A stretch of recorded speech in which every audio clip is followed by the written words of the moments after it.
a.m. and our final interview of the morning. Today we speak with Dr. Oscar van Heerden, Senior Research Fellow at the Center for African Diplomacy and Leadership at UJ. We are looking at the first white South Africans granted refugee status under a program initiated by Donald Trump. And this group of people boarded a plane to leave from the country's main international airport in Johannesburg yesterday. Good morning to you, Dr. Oscar van Heerden. Welcome to the program. Thank you for your time. Good morning, and good morning to your listeners.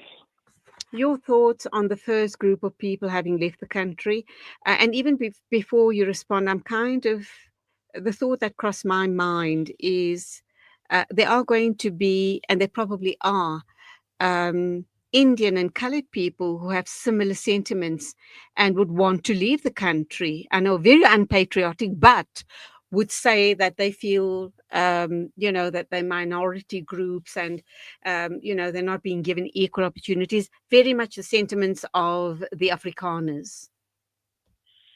No, I think we must immediately dash their hopes. This is strictly for white South Africans. We know, for example, they are not going to qualify, unfortunately, as people are Right.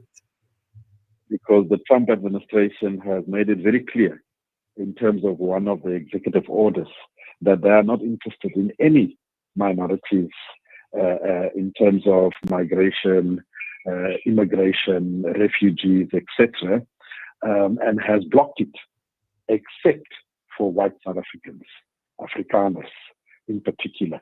So unfortunately, our colored and Indian compatriots will not qualify because this is a racist thing. It's racism Absolutely. At its best from the Trump administration. And it is, as we all know, it is based on complete lies. And the question we must ask ourselves is, how does a country like South Africa respond to such blatant lies? Because as you know, history is a funny thing. 2, 3, 4 years from now, no one is going to remember the truth. Everyone is going to remember that in a democratic South Africa, the citizens that became refugees and went to the United States. And this is really an important element because I think that this whole charade is orchestrated to try and embarrass South Africa, embarrass the South African government, and to cast a particular negative image of a country that over the last 30 years, democratic South Africa, has really been a responsible global citizen, has adhered to international law, and has advocated for human rights and solidarity with the people that suffers all over the world and so forth. We had that moral authority, and now the Trump administration is trampling all over that. Dr. Van Heerden, let's look at the makeup of the first batch of people, the first batch of Afrikaners who have been granted refugee status. Undoubtedly, lots more of Afrikaners are now going to feel very empowered and encouraged to apply for refugee status, because I think in the past, if anybody wanted to settle down in America, they had to go through that whole green card lottery system, and you had to be have particular qualifications and X amount of money for resettlement, and the list goes on. But let's look at the current makeup of the people that have gone. And do you believe that the US will take in more supposedly Afrikaners from South Africa who believe that they fall under the category of refugees? Yeah, look, I mean, I think the floodgates has been opened. There's no way that the US can now be backpedaling. As we don't know whether the figure is correct, but it's about roughly 70,000 white Afrikaners that have shown an interest in wanting to take up this offer from the US. So this is the initial first batch. But I think that if they want to not come across as backpedaling and not a man of his word, then then they must refuse the others, which I don't think is going to be the case. I think it's going to be a slow process, but eventually quite a lot of the ones that really want to go will go. I think the makeup, Julie, the makeup is clearly these are Afrikaners that are not that well off in terms of wealth. It's certainly not people that are owning farms, that are owning mansions in Sandton and Camps Bay and so forth. I think we can safely say that these are white Afrikaners that ordinarily would not have been able to afford seeking immigration. Whether we know that there has been a slow and steady white flight over the years from South Africa, but those were usually white South Africans with means.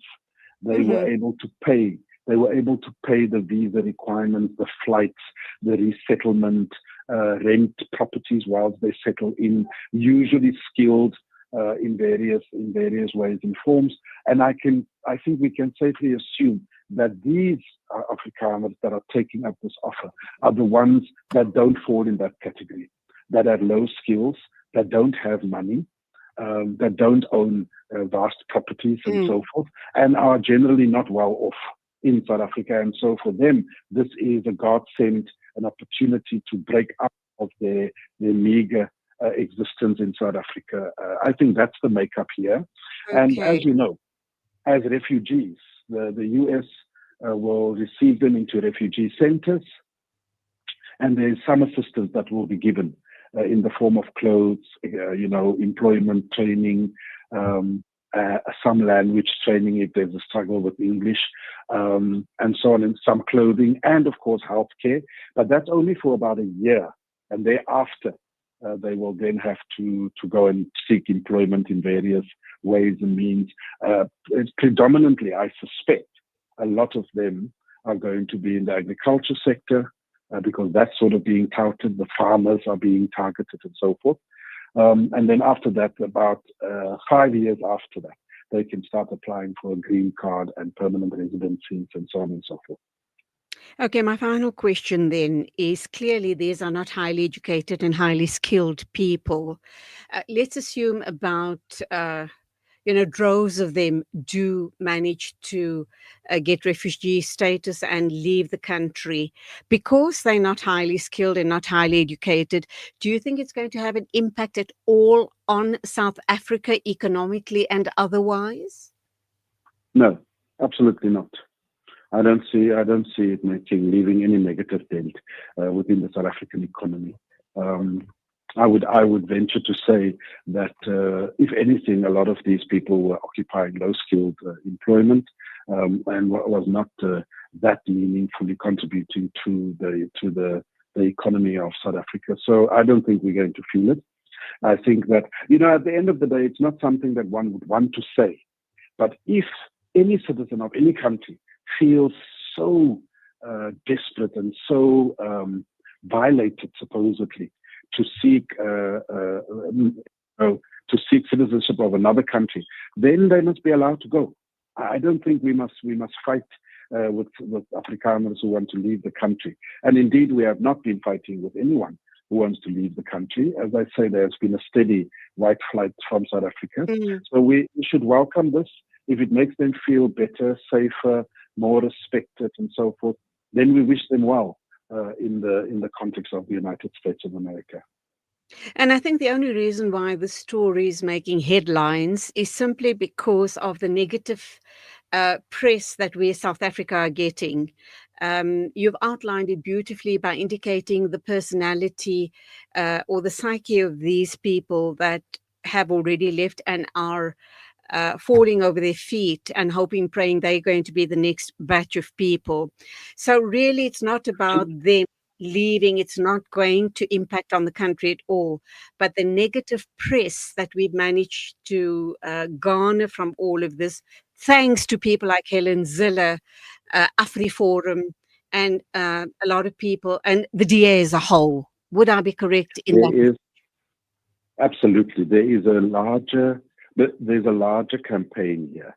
We must ask the question, why is the Trump administration insisting on spreading these lies? Why is AfriForum, Solidariteit, and to a certain extent, some of our opposition parties, why are they feeding this narrative? And it is all about wanting to embarrass the South African government, wanting to cast a particular negative aspersion on South Africa. And I suspect very strongly it is in keeping with this campaign against South Africa, because South Africa dared to take Israel to the International Court of Justice to be held accountable for genocide. You see, you can't just attack a country that is in good standing, that has a moral authority, that has come out of apartheid, that has given up weapons of mass destruction, that has reconciled with the white population in the country, that is not falling into the post-colonial trap of massive debt and all the negatives that goes with darkest Africa. We've been a shining example of how to do things properly. And so to attack such a country is going to cast negative aspersions on you as the United States. And so you must first try to break down that positive image by saying that bad things are happening in South Africa. They are persecuting whites. They are consorting with terrorist organizations like Hamas and with Iran. You have to create this monster so that you can justify an attack against it. And that is what I think is happening here. We used to receive refugees from the African continent as a safe haven, running away from war and from persecution. Today, Trump's administration is trying to say we are equally as bad as others, where people are now running to them as refugees. This is the negative narrative that they want to create, and we must resist it. Absolutely. Dr. Oscar van Heerden, thank you indeed for your insights on this matter. You go well. God bless. Thank you indeed. Always a pleasure. Thank you, Julie.